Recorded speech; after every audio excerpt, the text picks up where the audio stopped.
João, capítulo 10, verso 27, diz assim: as minhas ovelhas ouvem a minha voz, eu as conheço e elas me seguem.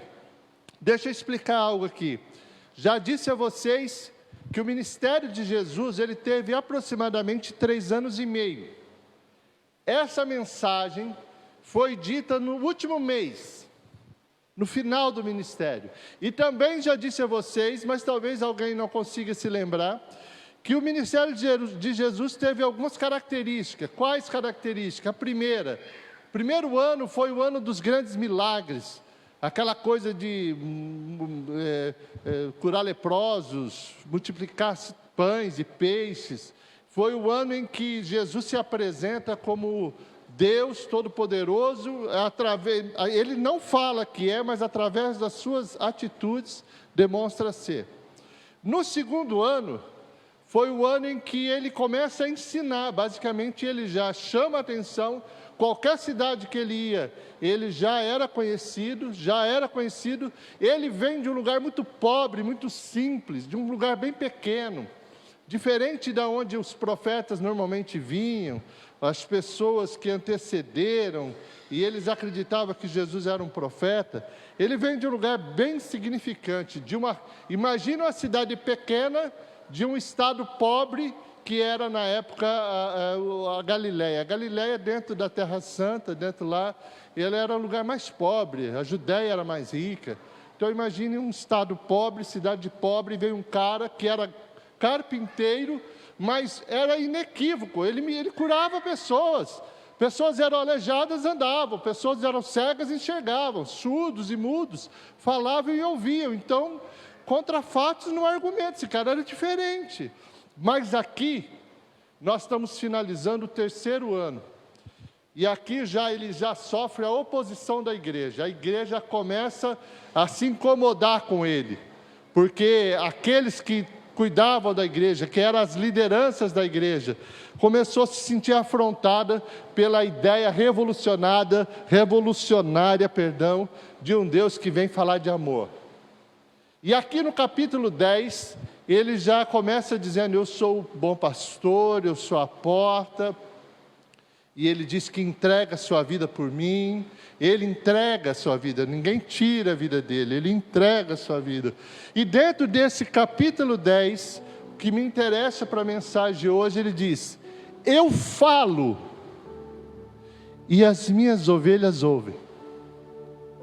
Elas me ouvem. Como assim? Me ouvem?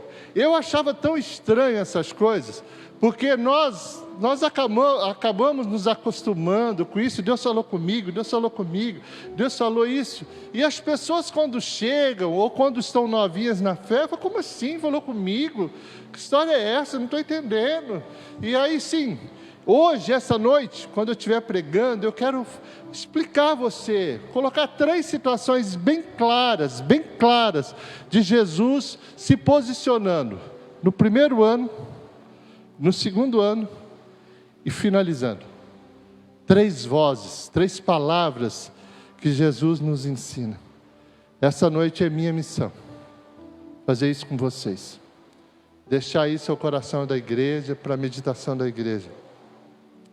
A relação de ovelha e pastor, daquele que fala, para eu que preciso ouvir. Para você que precisa ouvir. Preste atenção que toda vez que eu prego, eu tenho uma responsabilidade com a igreja. Eu tenho um tipo de pregação que jamais eu vou pegar um texto e vou abandonar ele. Já viu o pregador que abre a Bíblia, fala alguma coisa, depois você não sabe mais por que ele abriu, nem tem a ver. Então eu preciso explicar para você, porque eu quero que você saia daqui entendendo o que eu vim fazer essa noite. Essa é a minha missão. Eu vim trazer a você texto onde a voz de Jesus, ela ecoa, ela está registrada. E ela está registrada não só aos ouvintes que a Bíblia relata, mas está registrada para mim. Afinal, Jesus é o mesmo ontem, hoje e será para sempre. Entendem? 3 pontos. Eu queria que, por favor, para mim não ficar abrindo a Bíblia, Põe lá para mim, Wagner, por favor, o primeiro. Dá para pôr já? A voz que chama, tá vendo? Vai aparecer aqui. Eu nem vou ficar prestando atenção, porque senão eu perco a concentração aqui, não é essa a ideia. Só para você não precisar abrir. Depois você está registrado lá. A voz que chama. Diz assim a palavra, olha, Jesus falando, no primeiro ano, bem no começo do ministério dele. Vinde a mim, todos os que estáis cansados e sobrecarregados, e eu vos aliviarei. Mateus 11, 28. Uma das características, ou talvez a maior característica do primeiro ano do ministério de Jesus, ele é claro quanto a uma situação. Preste atenção no pastor, ó. Uma situação ele é claro. Ele chama os improváveis. Ele chama aquelas pessoas que aos nossos olhos não seriam aquelas recomendadas. Quem veio, ele faz um chamado, ele faz um barulho, ele diz, vinde a mim, vós que estáis cansados e sobrecarregados, e eu vos aliviarei. Quem veio? As prostitutas vieram. Os cegos vieram. Os mudos vieram, os surdos vieram. Os leprosos vieram. Os cobradores de impostos vieram. Pouquíssimos ricos. Pouquíssimos. Da elite religiosa, do judaísmo, pouquíssimo. Nesse primeiro ano, quem veio? Veio o necessitado. Veio aquele que estava cansado. Veio aquele que já não tinha mais acolhida na sociedade. Veio aquele que o médico não curava, porque a lepra era incurável. Veio aquele que, ou aquela, que era tida como na sociedade como alguém imprestável, afinal era prostituta. Não queriam saber por que ela se tornou prostituta. Só definiam, ela é prostituta. Ela não serve para o mundo, não serve para a época, não serve para as pessoas, mas alguém, um galileu, um cara esguio, magro, porque andava o tanto que ele andava, imagina-se que ele era bem magro, não tinha beleza, a palavra é clara, Jesus não era bonito, esquece essa foto que você vê aí na coisa, porque a palavra é clara, não havia nele nem beleza, nem formosura. Isaías declara isso, era um cara normal, aqueles nariz de gente lá da Palestina, com aquela pele escura, mais escura, e ele grita e diz, vem para mim. E ele continua gritando, vem para mim. Ele continua chamando os improváveis. Porque os prováveis, aqueles melhores, eles ficam se criando, será que, mas por quê? Por que eu iria? Por que eu vou? Se eu já tenho a minha religião. Eu tenho a minha religião, eu sou católico, eu sou espírita, eu sou evangélico, eu sou não sei o quê.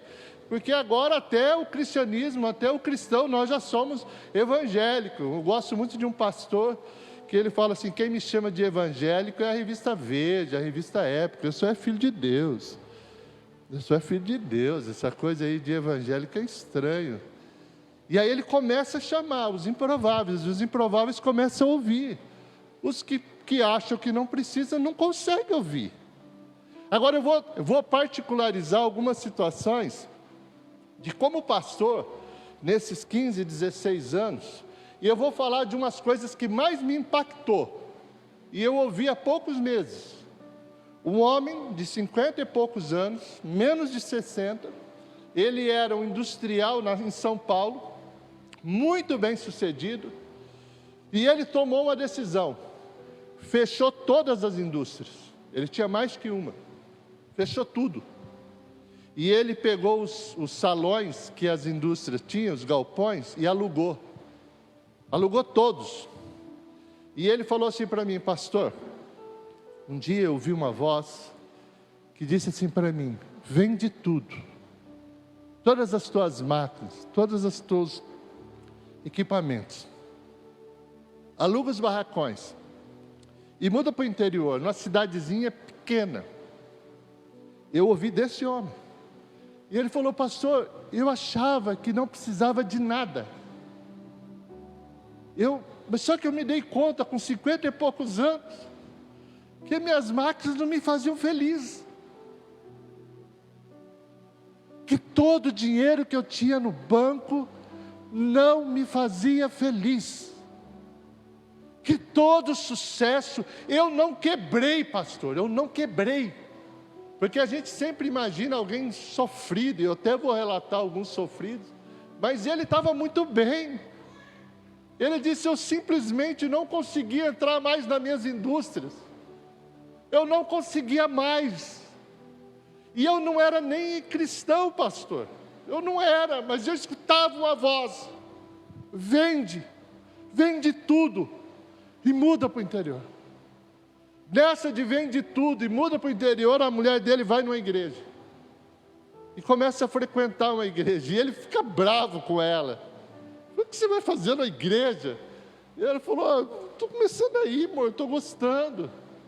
E ele falou: um dia foi, e um dia o pastor pregou, e ele falou: putz, eu já sei, Deus me quer, Deus me quer. E ele falou o seguinte: vendi as minhas fábricas, os maquinários, aluguei e mudei para uma cidade pequena.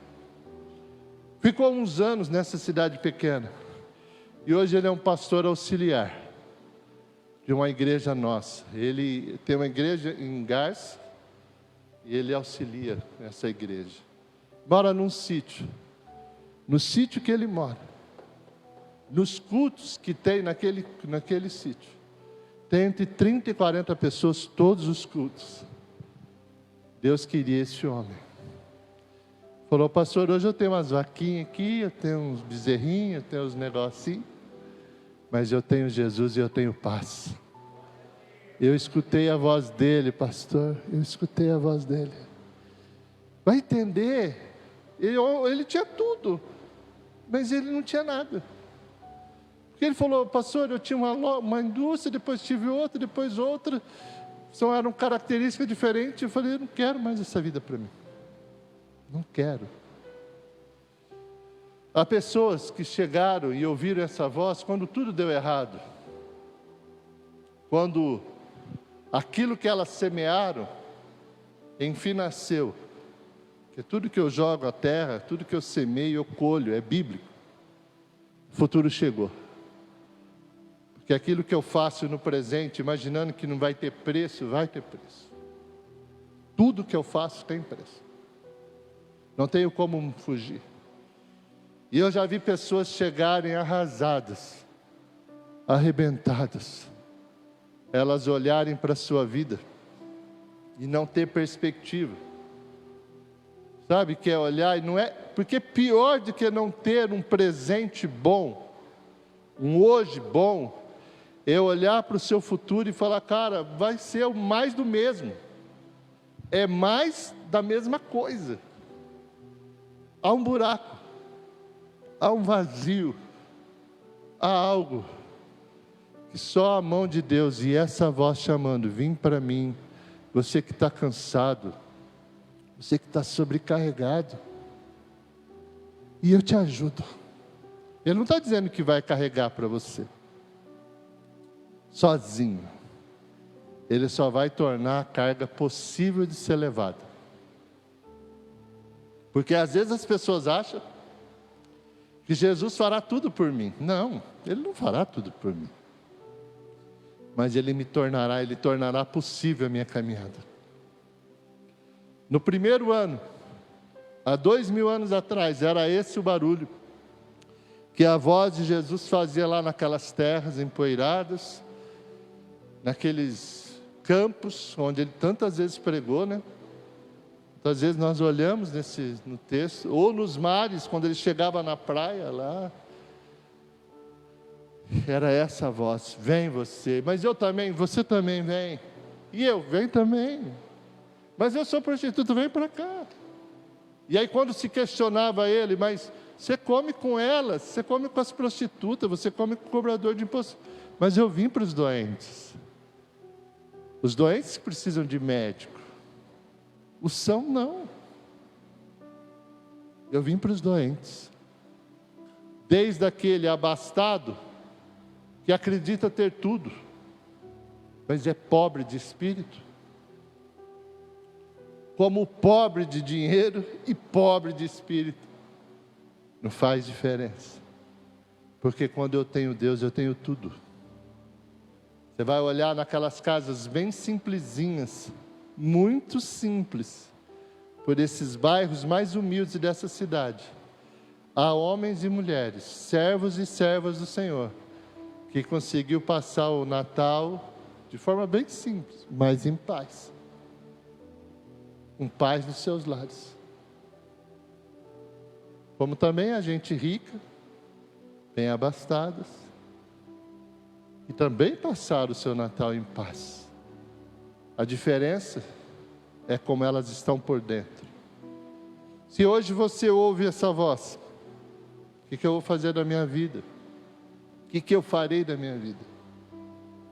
Um dia testemunho eu, quando eu cheguei a essa conclusão que eu não tinha para onde ir, eu não dava mais, eu estava pronto para entregar a minha vida para Deus. E a minha opção era continuar fazendo o que eu fazia e recebendo o que eu recebia. Mas eu ouvi alguém que me disse que Jesus me queria. E eu disse, eu quero então, Senhor. Não foi como aquele homem sábio que vendeu tudo e foi lá para o sítio. Eu fui como aquela pessoa que chega porque estava arrasada. Mas o importa é que eu cheguei. E o importa é que se você está ouvindo essa voz hoje, venha do jeito que você está. Cansado? É. Sobrecarregado? É. Porque Ele te aliviará. Ele continua falando isso e continuará falando isso. Qual é o perigo? O perigo que nessa de vir, as pessoas acreditarem que elas devem vir para a religião. Sabe, eu já disse isso também, que eu tinha dificuldade de compreender que algumas pessoas que me falavam, que me chamavam, que diziam coisas para mim, que, enfim, elas não queriam que eu tivesse a religião delas. Elas queriam que eu conhecesse Jesus. E algumas não. Algumas chegavam a dizer para mim que a denominação delas era melhor do que aquela que eu estava frequentando. Ao nível de religiosidade daquela pessoa. Vai na minha, vai com o meu pastor, porque lá ele é melhor. Você imagina Jesus gritando e chamando os cansados e sobrecarregados para levar para o pastor top da galáxia? Não. Ele quer trazer para ele, vinde a mim. Vem para mim. Eu quero você. Eu quero você. O perigo aqui é escapar, é perder essa essência, perder essa situação. E a pessoa se enredar, se encaminhar para se tornar um religioso, com as suas regras, com as suas religiões. Já no segundo ano, há uma voz que chama no primeiro ano, há uma voz que vocaciona no segundo ano. Pode pôr a segunda aí para mim, por favor. Dizia a todos: se alguém quer vir após mim, a si mesmo se negue, dia a dia, tome a sua cruz e siga-me. Aqui já começa a mudar alguma coisa. Os leprosos já não tinham mais lepra. Os cegos viam. Os doentes eram curados. Aquele que era coxo, manco, já andava. Aquele que era mal falado, já estava numa fase diferente de sua vida. E aí Jesus começa a moldar, a modelar. A voz dele muda o tom. Ele chama para eu vir. Eu venho. E fico. e gosto, e me apaixono. Mas aí ele me vem com uma outra voz: bom, agora, Ivair, nós vamos precisar mudar a tua fase. O relacionamento entre eu e você agora passa a ser outro. Há uma cruz que me espera. Uma cruz me espera. Aquela cruz, só ele podia fazer, enfrentar. Quero fazer só uma partezinha, Wagner. Jesus não se fez pecador, ele se fez pecado. Jesus nunca pecou. Ele assumiu o pecado da humanidade, mas ele chegou na cruz santo. E aquela cruz esperava ele. Ninguém podia ir no lugar. Mas agora há uma cruz que me espera. Há uma cruz da renúncia que me espera. E eu preciso dizer com todas as letras garrafais: não se iluda com esse evangelho que se é pregado hoje em dia, em que não deve haver renúncia, em que Jesus te dá todas as coisas, em que nele você vai ser rico, nele você vai pagar as suas contas, nele isso, nele aquilo, nele não tem derrota, nele esquece que isso é lenda. Apóstolo Paulo apanhava muito, profetas eram mortos, pessoas eram sacrificadas, Pedro morreu, João morreu, e eles eram pessoas no mínimo iguais a nós, eles não eram piores. Eu até imagino que possa ser que eles sejam melhores que nós. Então eles não enfrentaram aquele destino porque eles eram ruins. Eles enfrentaram com altivez aquele destino porque sabia que eles olhavam para o futuro, para aquilo que Deus te prometeu. Na casa de meu pai há muitas moradas. Se não fosse assim, eu vou-lhe teria dito. E eu vou para lá. Vou preparar lugar para vocês, depois eu te chamo. Depois eu levo vocês. Eu levo vocês. Nós teremos lutas. Nós teremos dificuldade. Venceremos ela. Venceremos as lutas. Mas essa coisa que se prega de um evangelho vitorioso, triunfalista, isso é nojento e mentiroso. Aquela pessoa que ouviu a voz de Jesus, veio como veio, vai ter um dia que na sua vida fazer uma escolha: ou eu continuo roubando, eu chego roubando, não tem problema, mas para seguir Jesus não dá para continuar roubando. Ou eu chego adulterando, não tem problema, o adúltero é bem-vindo. Mas sabe, o adultério é errado. E ele está dizendo: quer ficar comigo? Quer me seguir? Sabe, essa coisa. E olha aí, não é nenhum pastor que dirá para vocês: deixa eu olhar aqui o manual da igreja, no artigo 40, no versículo, no inciso não sei o que lá, não. É numa das mensagens como esta, dentro de você bate uma dor: eu não posso continuar assim.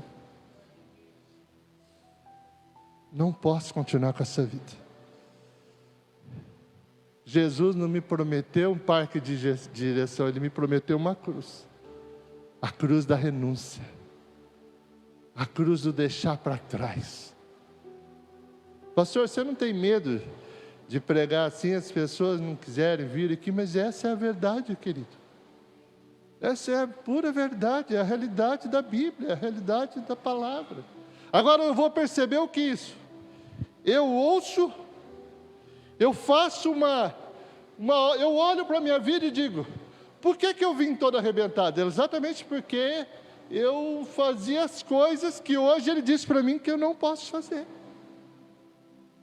E Ele diz: vai, entenda, você precisa ter uma vida diferente, senão os teus resultados serão os mesmos. Sabe, quando eu te trouxe, quando você veio todo machucado, eu curei as tuas feridas. Mas é porque você mentia, mas você continua mentindo. É porque você fazia isso, mas você continua fazendo. Mas eu gosto. Mas por gostar não te levou àquela situação? E aí eu preciso olhar a vida que Ele está me propondo. Ele me pede para renunciar aquilo que me faz mal e aquilo que é mal. Porque os meus filhos me verão, porque minha esposa me verá, porque meus amigos me verão. Mas Ele vai além. Ele não apenas me pede aquilo que me faz mal, Ele me pede até aquilo que me é permitido. Até me é permitido.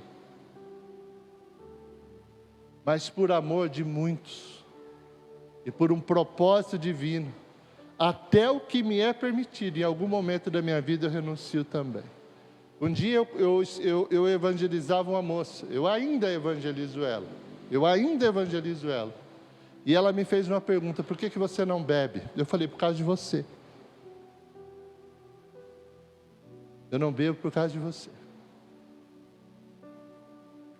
Porque eu posso olhar para os teus olhos e dizer a você que é possível viver sem beber.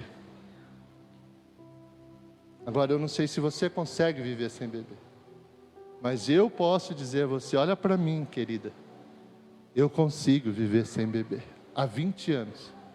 Há 19 anos, perdão. Então, por você eu faço isso. E por todos aqueles que hoje estão lá na clínica. Quando eu visito as clínicas, e alguém me pergunta: há quantos anos você não bebe? Eu digo: há 19. Então é possível viver 19 anos. Vai falar para eles pararem de beber.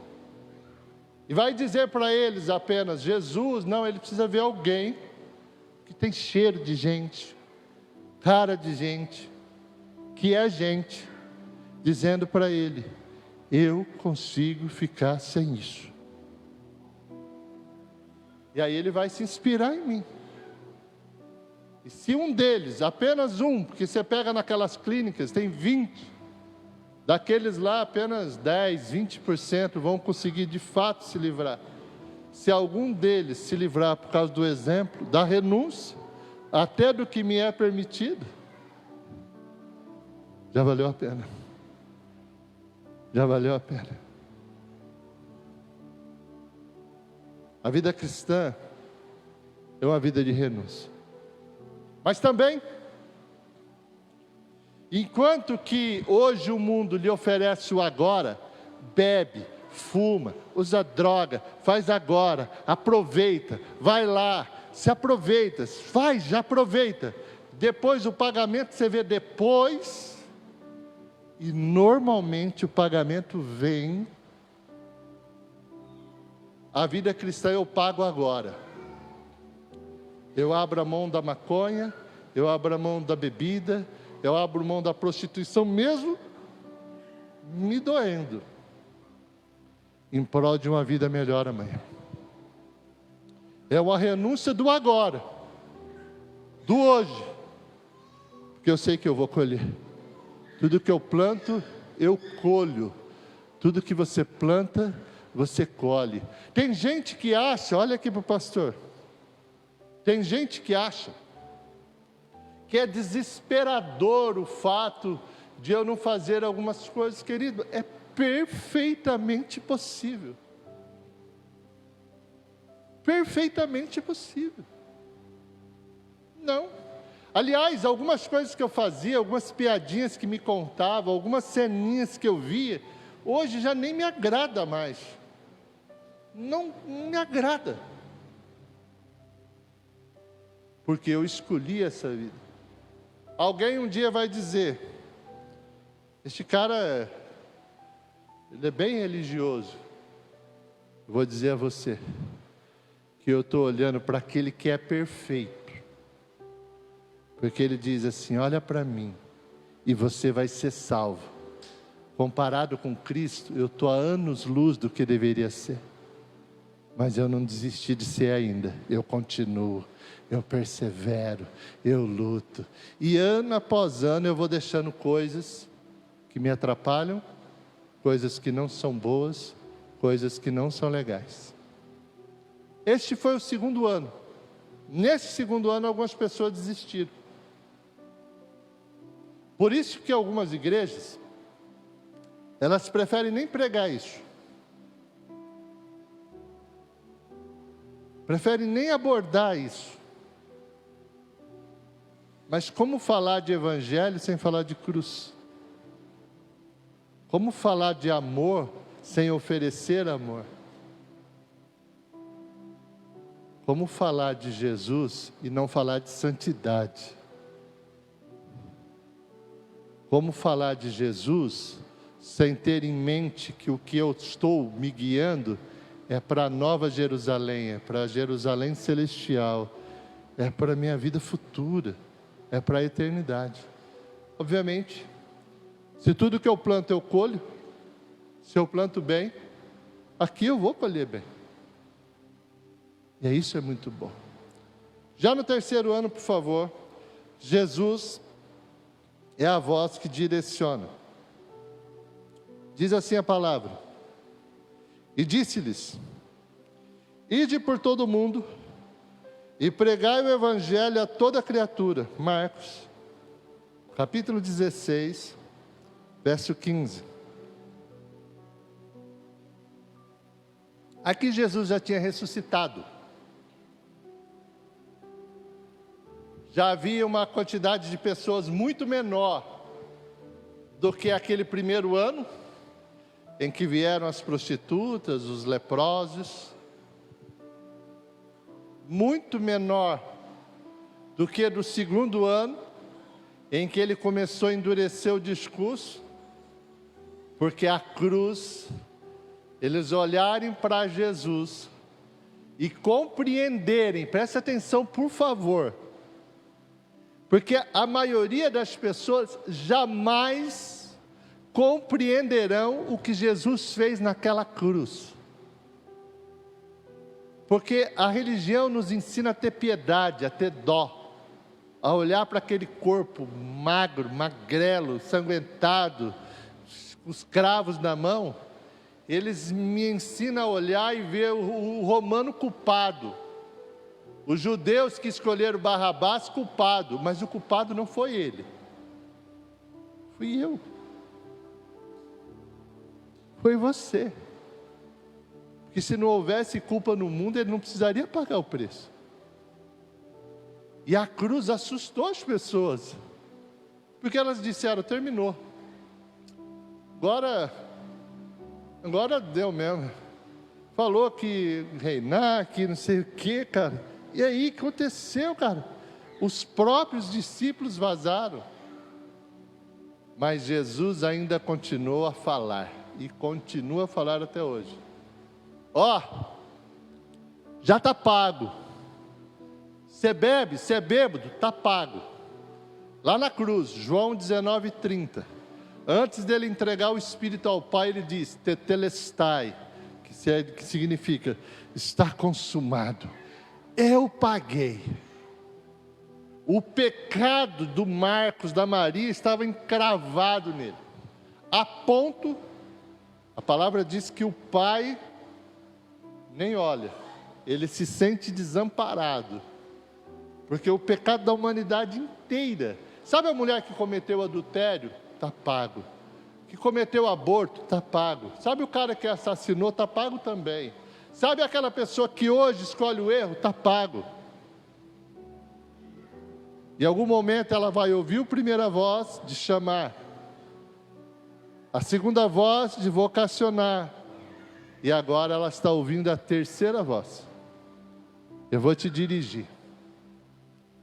Agora você vai contar para o mundo o que eu fiz em você. Vai lá, conta para eles. Como assim, pastor? Não, conta para eles que você é o milagre.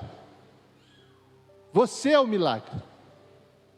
Eu sou o milagre. Quer saber o maior milagre que eu já vi? Sou eu. Um cara que gritava, que berrava, que isso, que aquilo, hoje não mais. E não é coisinha de medíocre, hipócrita, não. É gente que cheira, que sua, mas diz: eu roubava, mas eu não roubo mais. Eu matava, mas eu não mato mais. Eu adulterava, mas eu não adultero mais. Eu usava maconha, mas eu não uso mais. Porque um dia eu ouvi a voz, porque um dia eu renunciei àquilo, e hoje eu sou a mensagem. Eu sou o portador dessa mensagem. Jesus fez em mim, pode fazer em você. É o que você vai dizer, é isso que ele está dizendo. Vai lá para todo mundo e prega. Agora eu tenho, presta atenção, por favor, hein? Eu não estou aqui ninguém para acusar ninguém, absolutamente. Mas eu tenho que ir para todo mundo e pregar. Pregar o quê? De vez em quando, né? De vez em quando umas escorregadinhas eu dou, né?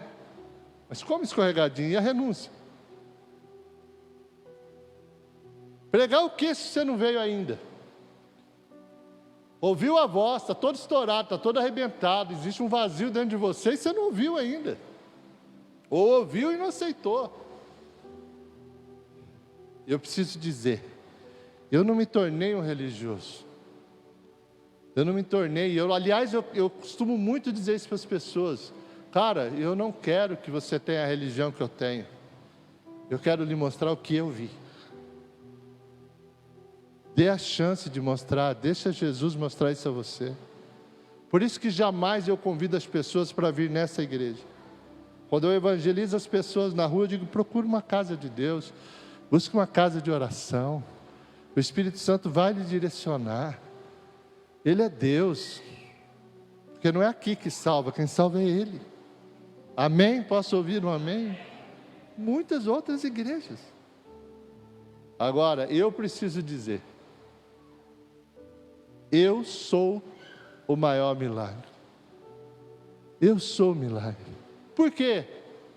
Porque um dia eu ouvi essa voz. Porque um dia eu tive que renunciar a coisas. Porque um dia eu fiz escolhas. Sou perfeito? Não. Se eu fosse perfeito, seria injusto eu morar aqui. Imagina, Renan, se nós fôssemos perfeitos, viver num mundo desse, seria uma injustiça conosco. Mas porque há coisas para ser feito e nós todos estamos igualados, caminhando. Agora tem uma voz que provavelmente está falando ao seu coração. Você que está me ouvindo, me vendo na internet. Será que não é a voz te chamando? Será que não é a voz dizendo a você: sabe esse buraco que você tem aí? Que tem gente, eu já ouvi casos, por exemplo, de pessoas... Cadê o Wagner? O Wagner pode se posicionando, tá? Eu vi casos de pessoas que pensaram assim, e tudo como pastor, né? Eu achava que quando eu me formasse eu seria feliz, eu não fui. Eu achava que quando eu me casasse eu seria feliz, eu não fui. Eu achava que quando eu tivesse filho eu seria feliz, eu não fui. Eu fui por 1 mês, 2 meses. É aquela história de comprar um carro novo. Você compra um carro novo, uma moto nova, você fica todo cheio de dedos com ele, mas depois já não é mais novo. Porque ela queria resolver um problema de espaço mesmo, um buraco, um vazio na alma, com coisas. Não há shopping que resolva, não há concessionária de carro que resolva. Não há, queridos, não há. Porque o que te falta é Deus. Não é a religião de Jesus, é o próprio Jesus. É a presença dEle. Talvez alguém possa dizer: pastor, eu já vim há tanto tempo, mas eu não consigo renunciar. Eu ainda não consigo renunciar. Para esse ou para essa que me ouve agora, quero deixar uma boa palavra para você. No 3º ano de Pedro nega Jesus, mas vira as costas para Jesus, mas Jesus não virou as costas para ele. Jesus o procurou. Quem sabe ele está te procurando ainda hoje, para dizer: hoje é o dia, hoje é o momento. Eu não queria que essa mensagem fosse melodramática, ela fosse racional. Como está a tua vida? Como você está? Mas claro que isso é impossível. Mais duro que isso também é impossível. Mas uma segurança eu tenho. Se eu for para Ele, Ele não me joga fora. Se eu insistir, Ele me ajuda. E se eu for até o final, a mensagem vai ser eu mesmo.